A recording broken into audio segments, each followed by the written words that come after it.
This is Ruby Hughes performing her demonstration for Simpson County 4-H. Hi, my name is Ruby. Today I'm going to show you how to make an abstract geometric painting. The reasons you should make this is because it's fun and enjoyable for painters, and you can even give it as a gift for people who like abstract paintings. The supplies you will need to make this are paint, masking tape, a canvas, something to put your paint on like a paint palette, or a foam plate. If you use a paper plate, you should be very cautious because the paint might seep through. You need a cup of water for cleaning your brushes. You need paint brushes like I have here. Workspace covering like newspaper, tablecloth, or even wrapping paper like I have here. You would need a smock or old clothes that you do not mind getting dirty. You should have paper towels just in case you have messes or to dry off your brushes when you dip them in your water. The steps you will need to follow are: Step 1, prepare your workspace as I've done here. Step 2, you should gather your supplies like I have.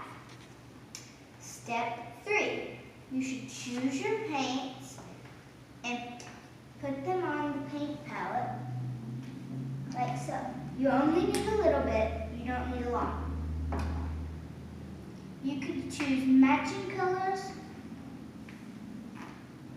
or you can choose colors that you like. It does not matter.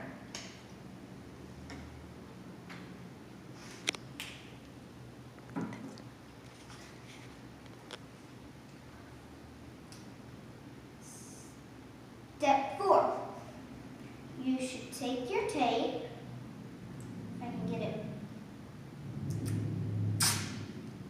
and you can tape your pattern the way you like it.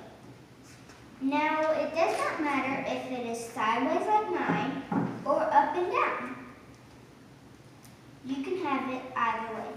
And also you need to make sure your tape gets flat.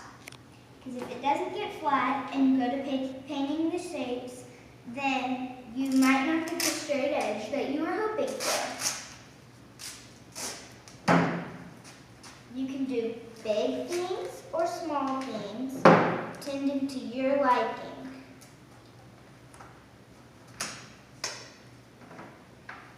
Step 5, you should paint the shapes, like so.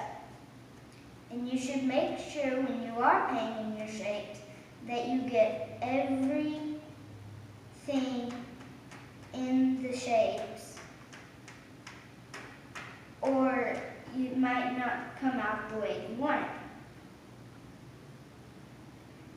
Now, acrylic paints might work the best, but you can even use markers if you need to. But I would suggest using acrylic paint.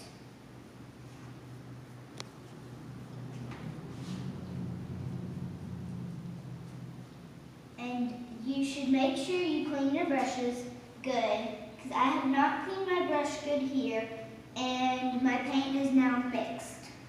So you should definitely try to clean your brush as good as you can before going on to the next color. Step 6, you should let it dry. But since I don't have that time to let it dry, I have pre-made one to do 6, 7, 8, and 9. Step 7, you should pull the tape off. It might be a little hard, but once you get the first one, it will just, some of it will come off, most of it will come off, and you might have to do this a few times before you can get all your paint off. See, as you can see here, that I am having a very hard time getting the tape off.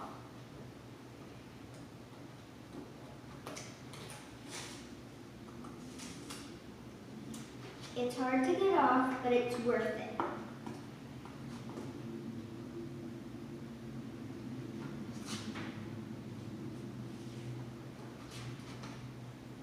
And you should plan time to do this because it takes time to dry and paint it.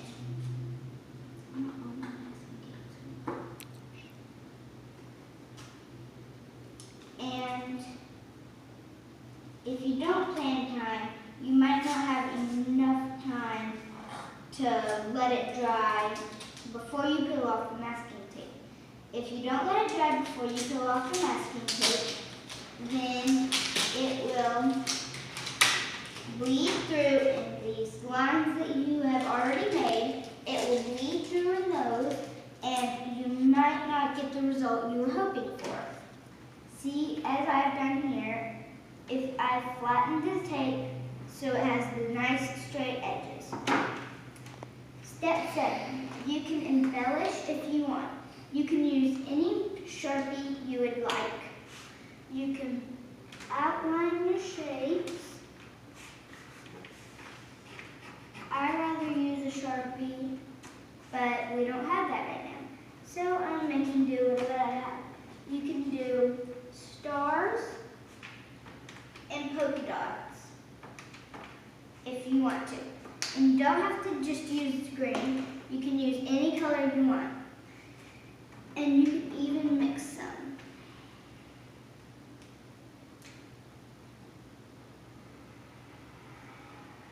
You'd outline it. You can do anything you would like. You can even put your initials somewhere. And embellish means making something the way that you would like. And step 9, you can hang it up and enjoy it. That's it for now. That's how you make a geometric abstract painting. Hope you give it a try. Bye!